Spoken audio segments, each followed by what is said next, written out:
اچھا، تو ایک لمبی جنگ ہے یہ ایڈمرل صاحب، اور جو آپ سن رہے ہیں کہ جو حسین باقری صاحب بتا رہے ہیں کہ طویل جنگ کی تیاری ایران نے کر رکھی ہے، اس کے اندر یہ جو آبنائے ہرمز ہے یہ کتنی امپورٹنٹ ہے؟ کیونکہ اس پہ تو ابھی تک ایران کا کنٹرول کوئی بھی اور نہیں لے سکا، وہ جو 21 کلومیٹر کی ایک لمبی سٹرپ ہے، تو یہ کتنا امپورٹنٹ ہے اور یہ کیا رہے گی ان کے پاس؟ اس کا کنٹرول امریکہ کسی طریقے سے لے سکتا ہے؟ ابھی تک وہ نہیں لے پایا۔ جی بہت شکریہ۔ آبنائے ہرمز ایک عالمی معیشت کی ایک کنجی ہے۔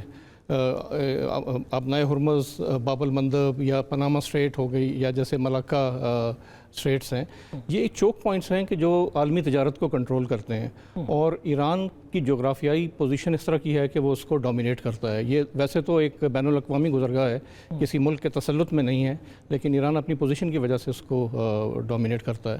اور ابھی آپ نے دیکھا کہ آج 11واں دن ہے جنگ کا، اور ابھی تک جو پاسداران انقلاب کی جو وارننگ ہے وہ انٹیکٹ ہے، اور ٹریفک وہاں سے نہ ہونے کے برابر ہے تجارتی جہازوں کی۔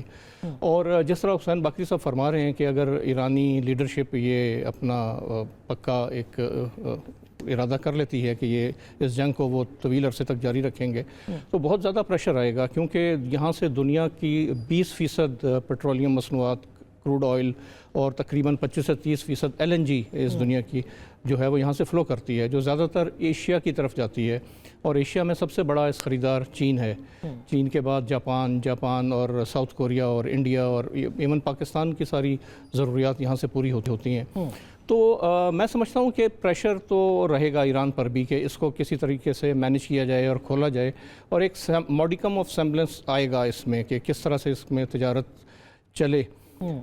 لیکن میرے خیال میں ایک ایگزٹ پوائنٹ لینا ضروری ہوگا، جیسے امریکہ بھی ایگزٹ پوائنٹ لینے پر آ گیا ہے، جیسے ٹرمپ صاحب کی سٹیٹمنٹ سے یہ اندازہ ہو رہا ہے کہ کسی طریقے سے وہ ابھی اس سے ایگزٹ کرنا چاہتے ہیں، آنریبل ایگزٹ لینا چاہتے ہیں۔ تو میرے خیال میں یہ ڈپلومیسی کا یہی تقاضا ہے کہ تمام حریف کے لیے کہ وہ اس کو ایک مینیجبل کانفلکٹ تک لائیں، کیونکہ ابھی بڑی ایکسٹریم پوزیشنز ہیں، اور میں یہ سمجھتا ہوں کہ جہاں یہ ایران کے سروائیول کی جنگ ہے، اس کے بقا کی جنگ ہے، وہاں یہ امریکہ کے وقار کی بھی جنگ ہے، کیونکہ اس نے ایک ایسا قدم لے لیا ہے کہ اب اسے نکلنا مشکل ہے۔ تو وہ اس سے نکلنے کے لیے ایک انتہائی اقدام پر بھی جا سکتا ہے، کیونکہ جس طرح کی ایک انپریڈکٹیبلٹی سامنے آئی ہے، جنگ کی پلاننگ کے بارے میں ہمیں کوئی کوہرنس نہیں نظر آ رہی، جو ان کی جو ویریس جو سٹیٹمنٹس آئی ہیں اس کے اوپر، کہ پہلے ان کی پلان تھا کہ جی ایران جو ہے وہ نیوکلیئر ہے تو اس کو ہمیں ٹیک آؤٹ کرنا ہے، نیوکلیئر کیپیبلٹی، جو کہ وہ 1 سال پہلے بھی کر چکے تھے اور اس کو سیلیبریٹ کر چکے تھے، مگر اب دوبارہ اسی تھیم پر دوبارہ آنا، پھر ایک انکوہرنٹ سٹیٹمنٹ آتی ہے کہ یہ اسرائیل پہ حملہ کرنے والے تھے تو ہم نے ان کو پری ایمپٹ کر دیا۔ پھر جو ان کے آبجیکٹیو سامنے آئے اور وہ چینج ہوتے رہے آہستہ آہستہ، رجیم چینج سے لے کے، اور پھر تو اس سے یہ لگتا ہے کہ یہ امبیرسمنٹ سے بچنے کے لیے کوئی انتہائی اقدام پر بھی امریکہ جا سکتا ہے۔ تو ایک آنریبل ایگزٹ جو ہے لینا ضروری ہے، اور ڈپلومیسی مسٹ پریویل۔ ٹھیک ہے، یہ جو آبنائے ہرمز ہے اس کی جو معاشی حیثیت ہے اس کے اوپر یوسف صاحب سے میں بات کروں گی، لیکن اس سے پہلے جنرل صاحب آپ کیا کہتے ہیں کہ جو ہتھیاروں کی بات ہو رہی ہے کہ ڈپلیٹ ہو رہے ہیں، اور خاص کر کے امریکہ کے پاس تو اتنے ہتھیار نہیں بچے، اور کہا جا رہا ہے کہ ایران کے پاس ہتھیار ابھی تک موجود ہیں، اور ایسے ہتھیار وہ نکال رہے ہیں کہ جو شاید کسی نے تصور نہیں کیا تھا، تو آپ کس طرح سے دیکھتے ہیں اس طرح کی سچویشن کو، اور پریزیڈنٹ ٹرمپ کی جو اسٹریٹجی ہے، کیا آپ ایگری کرتے ہیں جاوید اقبال صاحب سے کہ وہ کسی ایکسٹریم پہ بھی جا سکتے ہیں، اور ہو سکتا ہے کہ حسین باقری صاحب جو کہہ رہے ہیں کہ وہ صرف دکھاوے کے لیے یہ سٹیٹمنٹس دے رہے ہو، یا واقعی وہ سرنڈر کر رہے ہیں؟ جی بسم اللہ الرحمن الرحیم۔ Thank you Asma for having me, اور سب کو میرا بہت سلام۔ دیکھیں جو انپریڈکٹیبلٹی ہے وہ ٹرمپ کا خاصہ تو رہی ہے۔ دس از ناٹ اے وار جو امریکہ کے آبجیکٹیوز کو لے کر پرسو کی گئی ہو، یا یونائٹڈ اسٹیٹس آف امریکہ کے لارجر اسپائریشن آف پیپل کو لے کر آگے بڑھی ہو جی۔ ابھی آپ نے دیکھ لیا ڈیموکریٹس میں سے 91% آر اگینسٹ دس وار، ٹھیک ہے، 80% جو ریپبلکن ہیں، عوام کا جو سروے ہے وہ انہوں نے وار کے حق میں شاید ووٹ دیا، لیکن overall 52 to 53% Americans are against this war. تو جب آپ نیشنل پولیٹیکل آبجیکٹیوز کے ساتھ وار نہیں کر رہے ہوتے تو پھر آپ کیاس کی طرف جا رہے ہوتے ہیں. پھر وار کو آگے لے کر جانا بڑا مشکل ہو جاتا ہے جی. اس کو چلانا بڑا مشکل ہو جاتا ہے. ریشنلٹی کے اوپر پھر آپ کبھی بھی وار کر نہیں سکتے.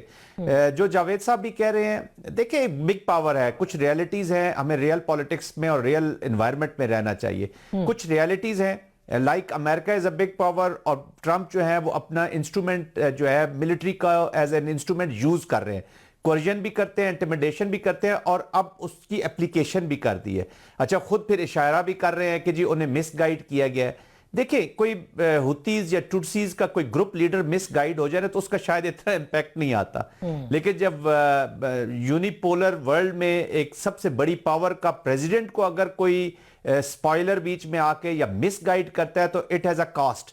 اب اس کی کاسٹ پورا ریجن اور پورا ورلڈ پے کر رہا ہے جی, اگر یہ مس کیلکولیشن ہو گیا. ہم تو شروع سے کہہ رہے ہیں کہ کنسیڈرنگ دی ایرانین جو ایک سٹرکچر ہے ایک سٹیٹ کا ان آل ڈومینز, اس کو نظر سامنے رکھتے ہوئے ایک مس کیلکولیشن ہوئی. پھر ڈپلومیسی کا جو سموک سکرین استعمال کیا گیا کہ آپ بات چیت کر رہے تھے, کافی چیزیں حل کے قریب چلی گئی تھی جو اطلاعات آ رہی ہیں, اور جب حل کے بالکل قریب جاتی ہے تو there are spoilers in it.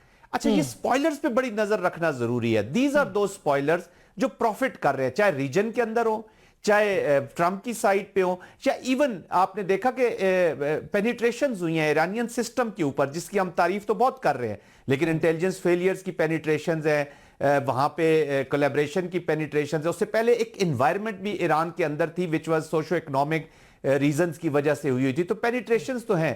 تو آئی تھنک اٹس اس وقت اس پہ اعتبار کر لینا پریزیڈنٹ ٹرمپ پہ ایک سنگین غلطی میں سمجھوں گا ان اے وے. وہ میں یہ نہیں کہہ رہا کہ ایران کو جنگ کو آگے لے کر جانا چاہیے. باقری صاحب جس طرح بات کر رہے تھے کہ وہ اس کو لاجیکل اینڈ تک لے جانا چاہتے ہیں, میں پرسنلی فیل کرتا ہوں ود آل مائی ریسپیکٹ کہ تھوڑا سا اپنی انوائرمنٹ کو اور اپنی کیپیسٹی, دیکھیں تین چیزیں, کیپیسٹی, کریڈیبلٹی اینڈ ول نظر آ رہی ہے ایران کی فائٹ کرنے کی. کیپیسٹی جو ہے اس کو آپ کو مد نظر ضرور رکھنا پڑتا ہے, انٹرنل انوائرمنٹ کو بھی دیکھنا ہے. فیوچر کا یہ جو ویسٹ ایشیا ڈیولپ ہو رہا ہے, اور خاص طور جو مڈل ایسٹ کی اب جو ریسیٹ ہونا ہے, ایران کو اس میں بھی دیکھنا ہے کہ آج کے 15 سال بعد 20 سال بعد ایران اس مڈل ایسٹ میں کہاں پہ کھڑا ہے. Emotionally, yes, I can understand center of gravity was taken out. علی خامنہئی صاحب کا جو شہادت ہے وہ that's a huge شہادت. اس کی emotional attachments ہو سکتی ہے, بہت سی چیزیں ہو سکتی ہیں, بٹ ریئلسٹک پالیسی یہی ہے کہ I think ایران کو آج کے 15-20 سال کے بعد کے ایران کو دیکھنا ہے کہ وہاں پہ کھڑے ہوں گے. کئی دفعہ ہوتا ہے کہ آپ انیمیٹی کو بھولتے تو نہیں, اور بھولنا چاہیے بھی نہیں. میں خود being a soldier یہ کہتا ہوں, لیکن there is always a time to strike. بالکل زاہد صاحب, ایک 6000 سال پرانی تاریخ ہے, اور وہ فارس کی تاریخ اگر دیکھیں تو وہ کہتے بھی ہیں اس کے اوپر, ان کو بڑا مان بھی ہے کہ ہم نے تو کبھی شکست دیکھی نہیں اس طرح. تو اب میں یوسف صاحب آپ کیسے دیکھتے ہیں, ایک تو یہ جو اسٹریٹ آف ہرموز ہے اس کے حوالے سے کہ اس نے کیا ٹرمپ صاحب کے اوپر پریشر ڈالا ہے. میں واشنگٹن پوسٹ کا پڑھ رہی تھی, اور وہ یہ کہتے ہیں کہ وہ دباؤ میں ہیں, وہ پینک ہیں اس وقت کہ کیا ہو رہا ہے, کتنی قیمتوں کے اندر اضافہ ہو گیا ہے, کس طرح سے ان کی جو ایک ول ہے, اور پھر خلیجی ممالک جو ہے وہ خود اپنی ایک یعنی کویت نے پروڈکشن بند کر دی ہے, اپنی ضرورت کے لیے رکھی ہے. تو آپ کو کیا لگتا ہے کہ یہ پریشرز ہیں پریزیڈنٹ ٹرمپ کے اوپر بھی, اور اس گزرگاہ کے حوالے سے بتائیے. جی شکریہ. دیکھیے 3 فیکٹرز بہت اہم ہیں اس وقت, وہ تینوں ان کو جو فیکٹرز کو ایم سے شروع ہوتے ہیں. میونیشنز اس وقت جو سٹاک ہیں میزائلز کے خاص طور پہ, ان کا لیول کیا ہے. دوسرا مارکیٹس کیسے ریئیکٹ کیا ہے اور کر رہی ہیں.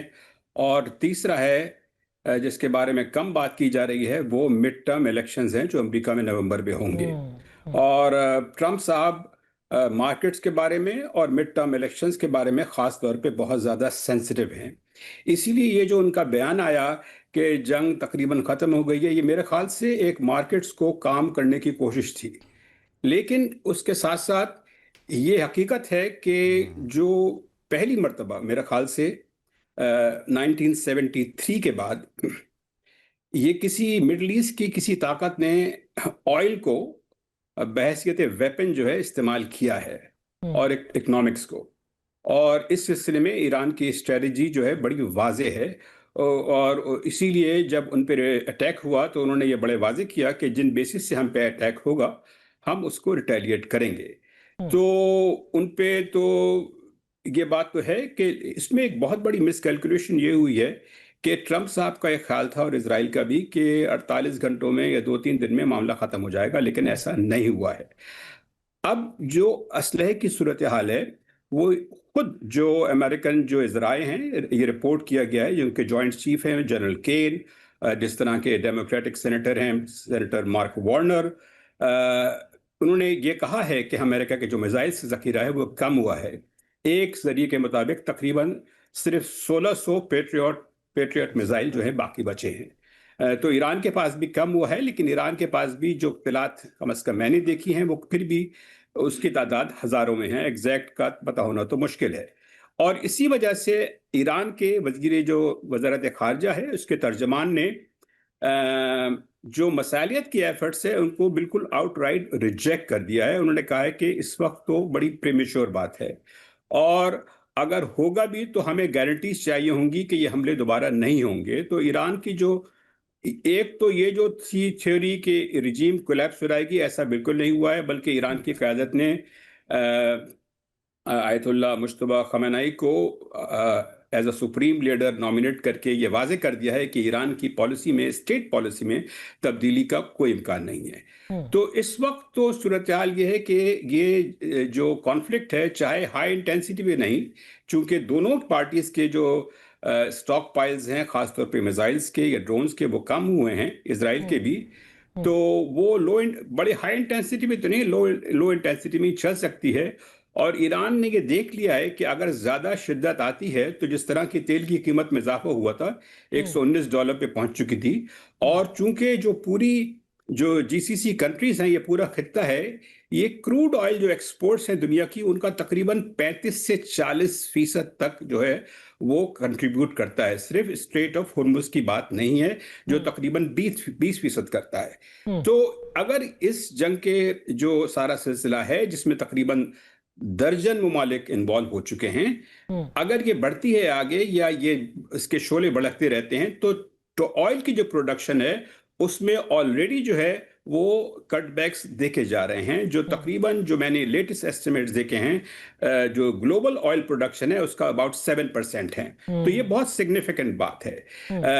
اور اس کے ساتھ ساتھ ایک اور اہم چیز یہ ہے کہ جو ریفائنڈ پیٹرولیم پروڈکٹس تھیں ان کی قیمتوں میں تو تقریباً 35-40% اضافہ ہوا، کروڈ آئل کی قیمت میں تقریباً 27-28%، لیکن جو نیچرل گیس ہے جو بہت ہی کرٹیکل چیز ہے پاور جنریشن کے لیے بھی، انڈسٹریز کے لیے بھی، یورپ کے لیے بھی، اس کی قیمتوں میں بہت زیادہ اضافہ ہوا ہے 50 سے 70%، اور خود امریکہ کے اندر بہت یہ اضافہ سارا ہو گیا۔ امپیکٹ دیکھ یہ بہت شدید اضافہ ہوا ہے، اور اسی کا امپیکٹ دیکھ کر میرے خیال سے جو مجھے نظر آ رہا ہے کہ ایران کے اسٹریٹجسٹ نے یہ اب ان کی اسٹریٹجی نظر آتی ہے کہ ہم کسی فوراً جو ہے سیز فائر نہیں کریں گے جب تک امریکہ اور اسرائیل نہ صرف سیز فائر کرے بلکہ وہ یہ یقین دہانی کرے کہ دوبارہ اٹیکس نہیں ہوں گے۔ Very important، اور انہوں نے یہ بھی بالکل۔ کہہ دیا ہے کہ جب تک اٹیکس ہو رہے ہیں سیز فائر کی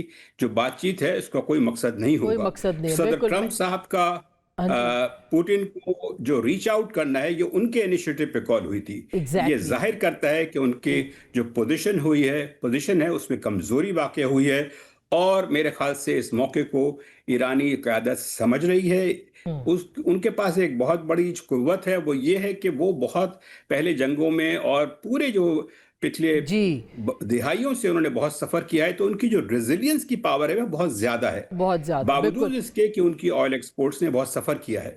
بالکل۔ اب میں نے یوسف صاحب بریک لینی ہے، بالکل آپ نے ابھی تو میں نے جو خلیجی ممالک ہیں ان کی اسٹریٹجی پہ بھی بات کرنی ہے، کیونکہ قطر کے، عمان کے، ان کے اندر ایک کافی واضح تبدیلی جو آئی ہے، اور سعودی عرب تو پہلے ہی پاکستان میڈیٹ کروا رہا ہے ایران اور سعودی عرب کے درمیان، تو سعودی عرب تو پہلے سے اسرائیل کی کنڈمنیشن بھی کر چکا ہے۔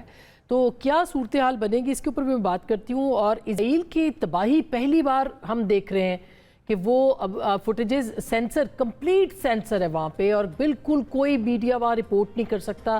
جو آج رپورٹس آنا شروع ہوئی ہیں اس کے ہم نے مناظر دیکھے ہیں کہ جگہ جگہ جو ان کی بلڈنگز ہیں وہ نقصان ہوا ہے، ان کو بہت بڑے پیمانے پہ وہاں پہ نقصان ہوا ہے، اور میرا خیال ہے کہ یہ نقصان جو ہے یہ پہلی بار دکھایا بھی جا رہا ہے۔ ہم بھی دکھائیں گے آپ کو، ایک چھوٹی سی بریک لے لیں، بریک کے بعد واپس آئیں گے اور مزید جو موضوعات ہیں اس پہ بات کریں گے، ہمارے ساتھ رہیے گا۔